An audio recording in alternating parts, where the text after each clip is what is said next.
Limit of a function and piecewise functions, presented by Kate.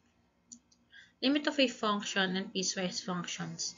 The limit of a function is a value of the function as the input of the function gets closer or approaches some number. So, for example, we are given here limit of to find the limit as x approaches to 2.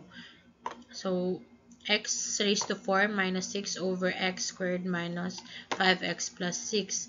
So, the first step is to factor this one.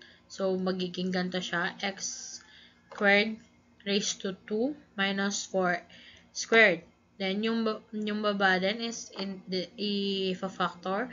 So, ang factor ng 6 is negative 2 and negative 3. So, kaya siya naging ganyan. Then, i-minus x squared lang times 4. And then, so, magiging x squared minus 4, x squared plus 4. And yung denominator niya, same pa din.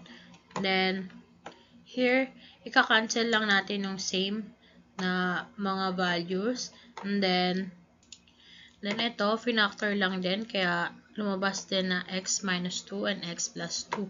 Then, cancel since parehas lang naman sila. Then, ika-copy lang ulit dito yung given. So, x plus 2, x raised to 2 plus 6 over x minus 3.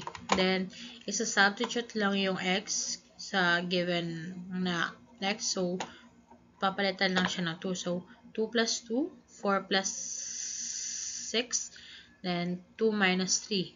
So, magiging 4 times 8 siya over negative 1. So, the answer will be negative 32.